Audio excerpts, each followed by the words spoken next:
నమస్తే welcome to స్వతంత్ర news నేను మాదిరి ముందుగా బులెటిన్ హెడ్లైన్స్ చూద్దాం కాసేపట్లో అసెంబ్లీలో బడ్జెట్ ప్రవేశపెట్టనున్న బుగ్గన ఏపీ బడ్జెట్ కు కేబినెట్ ఆమోదం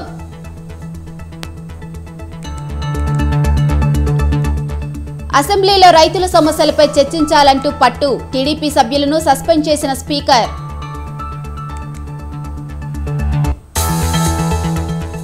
ఈ నెల 13న నల్గొండలో బీఆర్ఎస్ భారీ బహిరంగ సభ కేసీఆర్ కు పోటీగా కాంగ్రెస్ సభ నిర్వహించే ఛాన్స్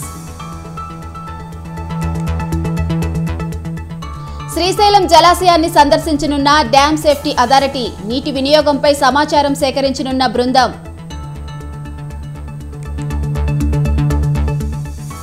నేటితో ముగియనున్న శివబాలకృష్ణ కస్టడీ హెచ్ఎండిఏ మాజీ డైరెక్టర్ సోదరుడిని 14 రోజుల డిమాండ్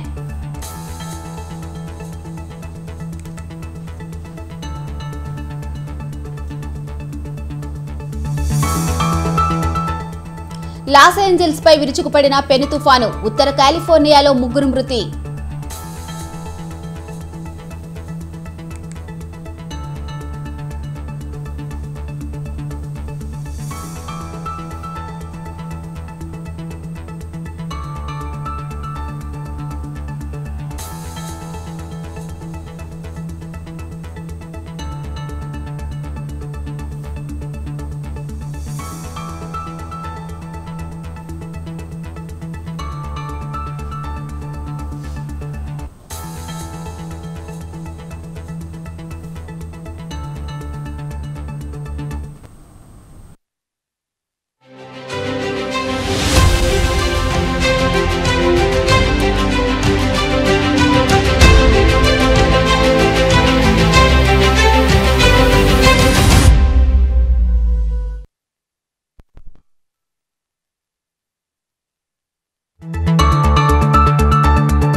ఏపీ అసెంబ్లీలో గందరగోళం నెలకొంది.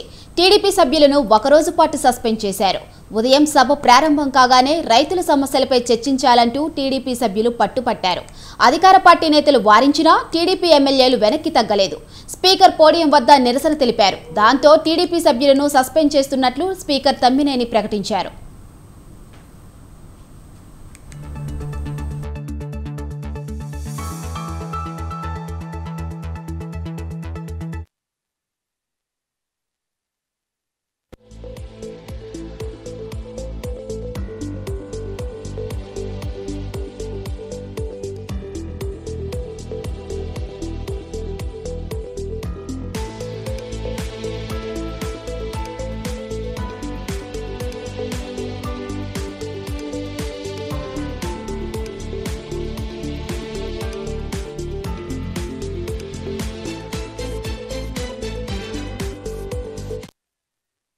ఇక ఏపీ అసెంబ్లీలో ఓట్ ఆన్ అకౌంట్ బడ్జెట్ ప్రవేశపెట్టేందుకు ప్రభుత్వం సిద్ధమవుతుంది. కాసేపట్లో రాష్ట్ర అసెంబ్లీలో ఆర్థిక మంత్రి Buggana Rajendranath vote on budget ప్రవేశపెడతారు. దాదాపు 3 లక్షల కోట్ల మేర ఉండబోతున్న ఈ బడ్జెట్లో తొలి 3 నెలల కేటాయింపులకు ఆమోదం కోరబోతున్నారు. బడ్జెట్కు ఏపీ కేబినెట్ ఆమోదం తెలిపింది. సచివాలయంలో సీఎం జగన్ అధ్యక్షతన కేబినెట్ సమావేశమైంది. ఏపీ బడ్జెట్కు మంత్రిమండలి ఆమోదం తెలిపింది.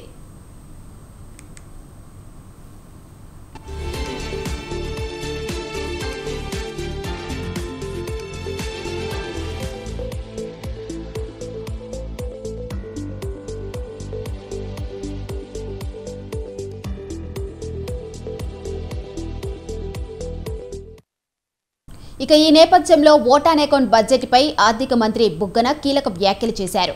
ఇవాళ ప్రవేశపెట్టే బడ్జెట్ కాపీలకు ఆర్థిక మంత్రి బుగ్గన అమరావతి సచివాలయంలోని తన ఛాంబర్లో పూజలు నిర్వహించారు. విజయవాడ దుర్గా గుడి నుంచి వచ్చిన అర్చకులు ఈ పూజలు చేశారు. చరిత్రలో ఎన్నికల మేనిఫెస్టోను పవిత్ర గ్రంథంలా భావించి అమలు చేసిన ఏకైక ముఖ్యమంత్రి వైఎస్ జగన్మోహన్ రెడ్డి అని, ఒకే ఒక్క పార్టీ వైఎస్ఆర్ కాంగ్రెస్ పార్టీ అని బుగ్గన తెలిపారు. అలాగే ఆర్థిక పరిస్థితి బాగుంటే, కోవిడ్ లేకపోయి ఉంటే అభివృద్ధి కార్యక్రమాలు మరెన్నో చేసేవాళ్లమంటూ బుగ్గన వెల్లడించారు. వైఎస్ఆర్సీపీ ప్రభుత్వ హయాంలో చేయవలసిన దానికన్నా అట్టడుగు వర్గాలకు ఎక్కువ మేలు చేశామని బుగ్గన తెలిపారు. ప్రభుత్వం లేకపోతే బతకడం కష్టంగా ఉన్న నిస్సహాయ పేద వర్గాలే తమ ప్రాధాన్యత అని బుగ్గన పేర్కొన్నారు. గత 5 ఏళ్ల బడ్జెట్లో విద్య, వైద్యం, మహిళా సాధికారత, వ్యవసాయ రంగాలకు పెద్దపీట వేసినట్లు బుగ్గన వెల్లడించారు. ఈసారి కూడా ఇవే ప్రాధాన్యతలు ఉంటాయని ఆయన సంకేతమిచ్చారు.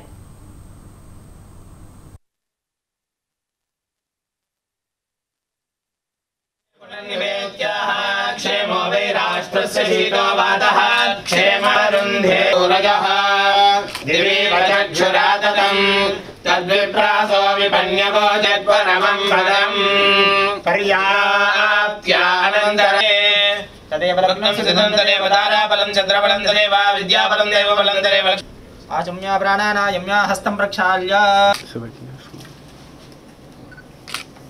सर्वदेवानां धूपो नियमृतिरभ्यतां फलनेर्या फला पुष्पाय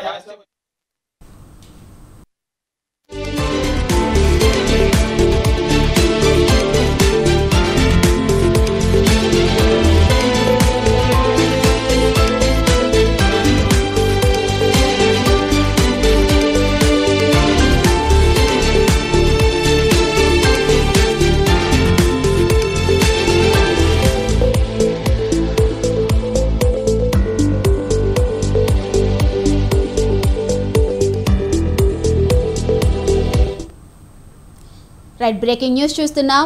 ఏపీ అసెంబ్లీలో గందరగోళం నెలకొంది. టీడీపీ సభ్యులను ఒకరోజు పాటు సస్పెండ్ చేశారు. ఉదయం సభ ప్రారంభం కాగానే రైతుల సమస్యలపై చర్చించాలంటూ టీడీపీ సభ్యులు పట్టుపట్టారు. అధికార పార్టీ నేతలు వారించినా టీడీపీ ఎమ్మెల్యేలు వెనక్కి తగ్గలేదు. స్పీకర్ పోడియం వద్ద నిరసన తెలిపారు. దాంతో టీడీపీ సభ్యులను సస్పెండ్ చేస్తున్నట్లు స్పీకర్ తమ్మినేని ప్రకటించారు.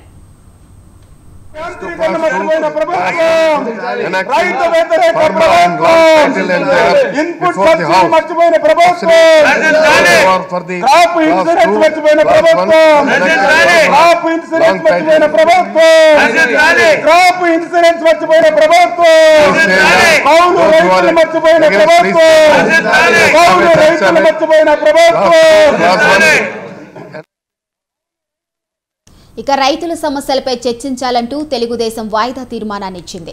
దీన్ని స్పీకర్ తమ్మినేని సీతారాం తిరస్కరించడంతో వాయిదా తీర్మానంపై చర్చకు టీడీపీ నేతలు పట్టుపడ్డారు. వైసీపీ ప్రభుత్వానికి వ్యతిరేకంగా నినాదాలు చేశారు. రైతు వ్యతిరేక ప్రభుత్వమని, క్రాప్ ఇన్సూరెన్స్, కౌలు రైతులను మర్చిపోయిన ప్రభుత్వం నశించాలంటూ నినాదాలు చేశారు. అయితే సభలో అరవండి అంటూ మంత్రి కారుమూరి టీడీపీ సభ్యులను రెచ్చగొట్టారు. దీంతో సభలో గందరగోళం నెలకొంది.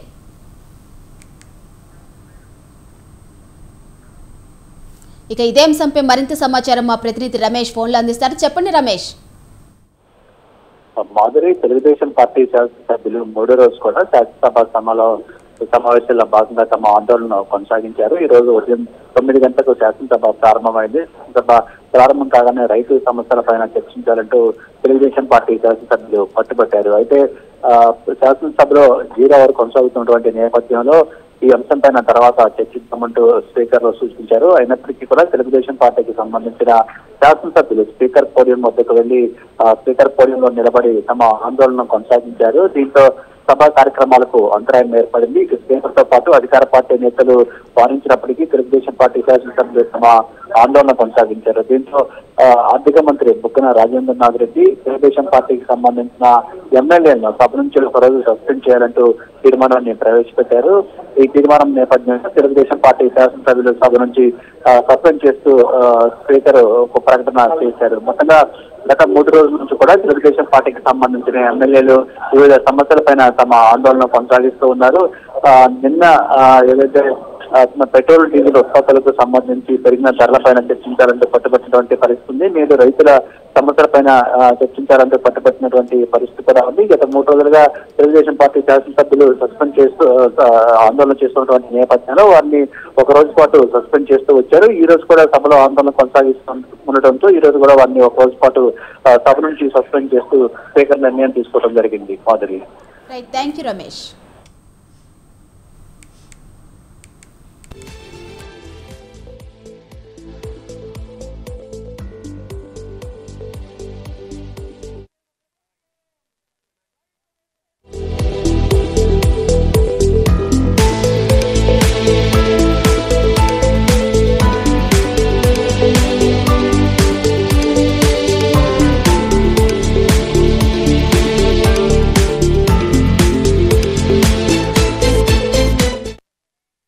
బ్రేకింగ్ న్యూస్ చూస్తున్నాం. ఏపీ అసెంబ్లీలో గందరగోళం నెలకొంది. టీడీపీ సభ్యుల ఆందోళనల మధ్య 3 బిల్లులకు ఆమోదం తెలిపింది శాసనసభ. ఆర్జేయుకేటీ విశ్వవిద్యాలయం సవరణ బిల్లు 2024, ఏపీఎస్ఎన్ ల్యాండ్స్ బిల్లు, ఉద్యోగుల నియామకాలు, క్రమబద్ధీకరణ, రేషనైజేషన్ సంబంధిత సవరణ బిల్లులకు శాసనసభ ఆమోదం తెలిపింది.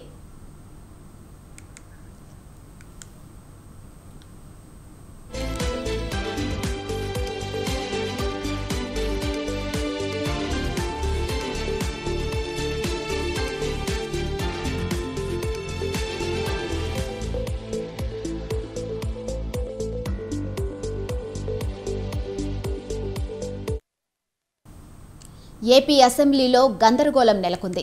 టీడీపీ సభ్యుల ఆందోళనల మధ్య 3 బిల్లులకు ఆమోదం తెలిపింది శాసనసభ. ఆర్జేయుకేటీ విశ్వవిద్యాలయం సవరణ బిల్లు 2024, ఏపీఎస్ఎన్ ల్యాండ్స్ బిల్లు, ఉద్యోగుల నియామకాలు, క్రమబద్ధీకరణ, రేషనైజేషన్ సంబంధిత సవరణ బిల్లులకు శాసనసభ ఆమోదం తెలిపింది.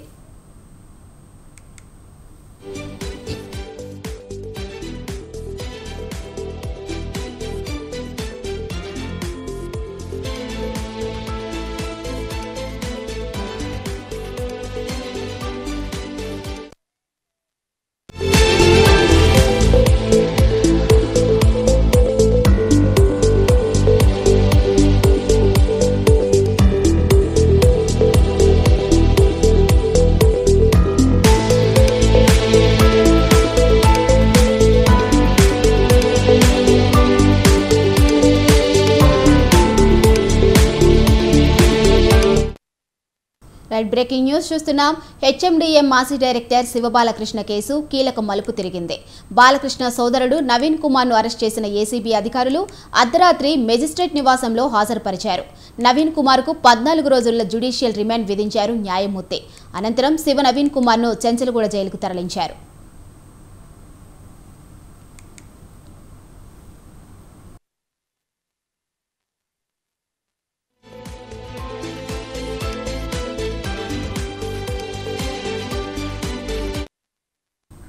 ఇక 3 రోజుల పాటు నవీన్ కుమార్ను విచారించి అదుపులోకి తీసుకోనున్నారు ఏసీబీ అధికారులు. శివ బాలకృష్ణకు శివ నవీన్ కుమార్ బినామీగా ఉండి ఆస్తులను కూడబెట్టినట్టు గుర్తించారు. శివ బాలకృష్ణ ఇంట్లో 50 భూముల పత్రాలను స్వాధీనం చేసుకున్నారు. వీటిలో 21 డాక్యుమెంట్స్ సోదరుడు నవీన్ భార్య పేరు మీద భూములు ఉన్నట్టు గుర్తించారు. జనగాం, గజ్వేల్, యాదాద్రి ప్రాంతాల్లో శివ నవీన్, అతడి భార్య అరుణ పేరిట భూములు రిజిస్టర్ అయి ఉన్నాయి. శివ బాలకృష్ణ బినామీ 1గా సోదరుడు నవీన్ కుమార్, పెంటా భరత్ ఉన్నారు.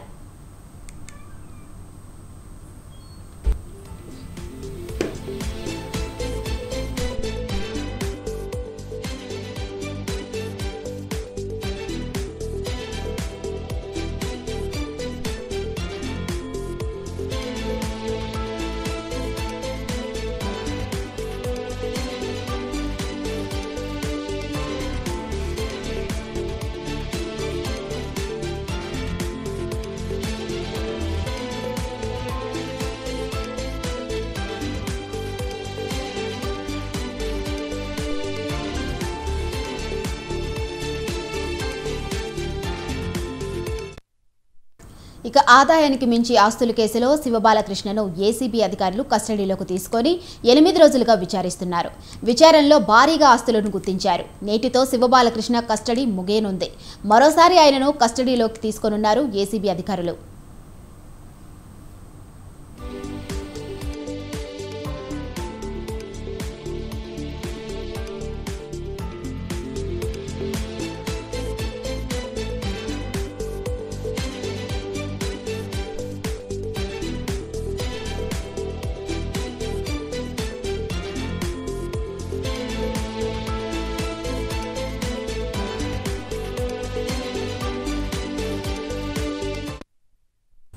హెచ్ఎండిఏ మాజీ డైరెక్టర్ శివబాలకృష్ణ కేసు కీలక మలుపు తిరిగింది.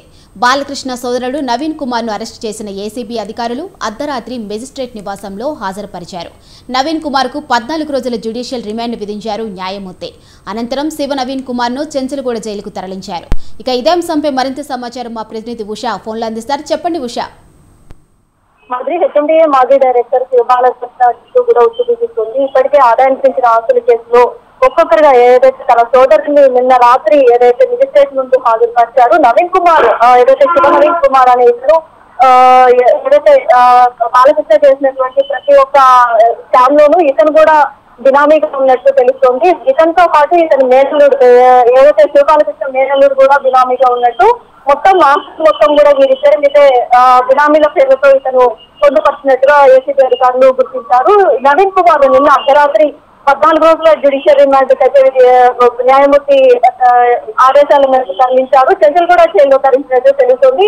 శివ నవీన్ కుమార్ తో పాటు అలాగే ఈ రోజు మరికొందరు ఏదైతే ఈ రోజు నాంపల్లి కోర్టు ఇచ్చినటువంటి 14 రోజుల రిమాండ్ లో భాగంగా శివబాలకృష్ణ రిమాండ్ గడువు కూడా ముగిసింది కాబట్టి ఏసీబీ విచారణ కూడా ఈ రోజుతో ముగుస్తుంది కాబట్టి మొత్తం మీద శివబాలకృష్ణ ఇచ్చినటువంటి కీలక సమాచారం మేరకు ఏసీబీ కార్యాలయానికి పలువురు ప్రముఖులు అలాగే హెచ్ఎండిఏలో ఉన్నటువంటి హెచ్ఎండిఏలో ఇతను విధుల్లో ఉండేటప్పుడు సహకరించినటువంటి సహోద్యోగులు కావచ్చు, అలాగే ఫినిక్స్ ఆదిత్య కంపెనీలకు సంబంధించినటువంటి మేనేజ్మెంట్ కావచ్చు, ఆర్థిక లావాదేవీలు భారీ ఎత్తున శివబాలకృష్ణ చేశారన్న అభియోగాలు ఉండేటప్పుడు ఇప్పటికి సంబంధించి పలు కీలక సమాచారాన్ని అయితే ఈ రోజు రాబట్టే అవకాశం ఉంది. మరోవైపు చూసుకున్నట్టయితే నాంపల్లి కోర్టులో 5 రోజులు ఎక్స్టెండ్ చేసే రిమాండ్ కూడా పొడిగించే అవకాశం ఉంటుంది. 5 రోజులు కస్టడీని కోరుతూ కూడా ఇప్పటికే నాంపల్లి కోర్టులో ఏసీబీ అధికారులు అయితే నమోదు చేస్తున్నట్లయితే ఓవరాల్ గా చూసుకున్నట్టయితే ఈ రోజుతో పాటు మరో 5 రోజులు కూడా కస్టడీలో భాగంగా తీసుకొని ఇక్కడ వద్ద నుంచి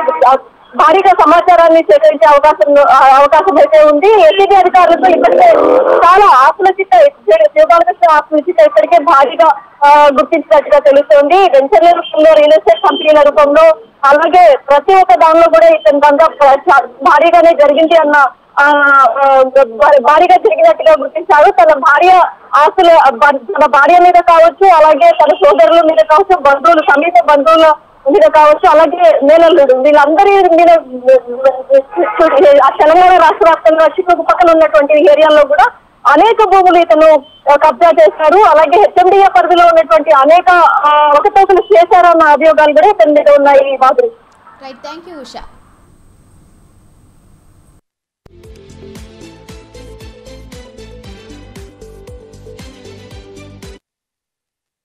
ఈ నెల 10వ తేదీన కొవ్వలి ఫౌండేషన్ ఆధ్వర్యంలో మెగా జాబ్ మేళా నిర్వహిస్తున్నట్లు కొవ్వలి ఫౌండేషన్ అధినేత కొవ్వలి ఎత్తిరాజా రామ్మోహన్ నాయుడు తెలిపారు. గతంలో ఎన్నడూ లేని విధంగా అతిపెద్ద మెగా జాబ్ మేళా పశ్చిమ గోదావరి జిల్లా నరసాపురం గన్నబత్తుల పెద్ద తాత తెలగ కళ్యాణ మండపం నందు నిర్వహిస్తున్నట్లు చెప్పారు. మహేంద్ర టెక్, సదర్లాండ్ వంటి 50 ప్రముఖ కంపెనీలు 5,000 ఉద్యోగ అవకాశాలు కల్పించున్నట్లు చెప్పారు. నరసాపురం నియోజకవర్గంతో పాటు జిల్లాలోని నిరుద్యోగ యువత ఈ అవకాశాన్ని సద్వినియోగం చేసుకోవాలని కోరారు.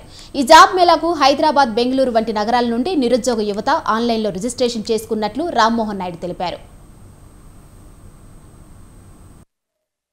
రేపు ఫిబ్రవరి 10వ తారీఖున నర్సాపురం గన్నాబతుల్ పెద్ద తులసమ్మ కళ్యాణ మండపంలో Kovvali foundation and HR and co Hyderabad వాళ్ళతో కొలాబరేట్ అయ్యి ఒక మెగా జాబ్ మేళా, అంటే నర్సాపురంలో ఇంతకుముందు ఎప్పుడు లేనంత, ఇంతకుముందు ఎప్పుడు కూడా జాబ్ మేళా పెట్టినట్టుగా తెలియదు. కానీ ఇది నర్సాపురంలో ఉన్న నిరుద్యోగ యువతకి ఒక 50+ కంపెనీస్ తోటి కోఆర్డినేషన్ చేసి ఒక మెగా జాబ్ మేళా నిర్వహించడానికి కొవ్వలి ఫౌండేషన్ ఈ ప్రయత్నం చేస్తుంది.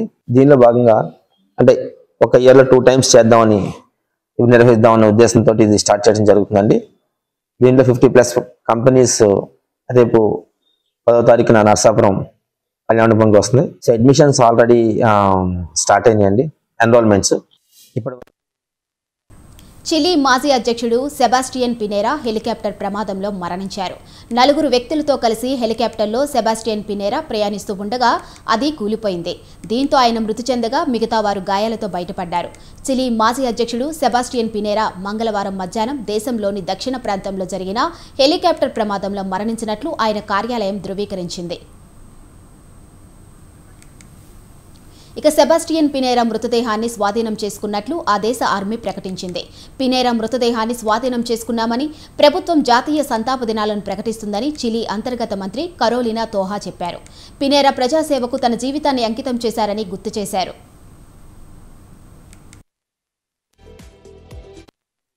కన్సర్వేటివ్ పార్టీకి చెందిన సెబాస్టియన్ పినేరా 2010 నుంచి 2014 వరకు, రెండోసారి 2018 నుంచి 2023 వరకు చిలీ దేశ అధ్యక్షుడిగా ఉన్నారు. ఆయన మృతి పట్ల దక్షిణ అమెరికా దేశాధినేతలతో పాటు ప్రపంచవ్యాప్తంగా పలువురు నేతలు సంతాపం వ్యక్తం చేశారు.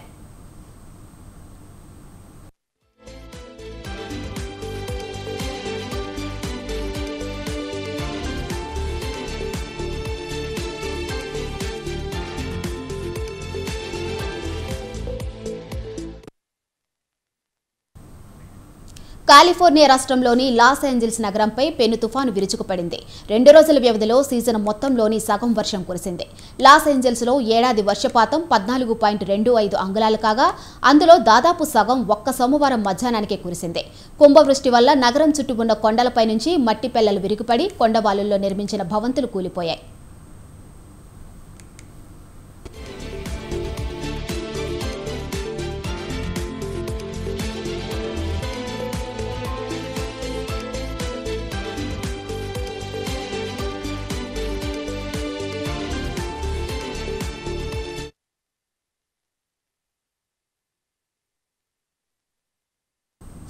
ఇవి బులెటిన్ అప్డేట్స్. చూస్తూనే ఉండండి స్వతంత్ర.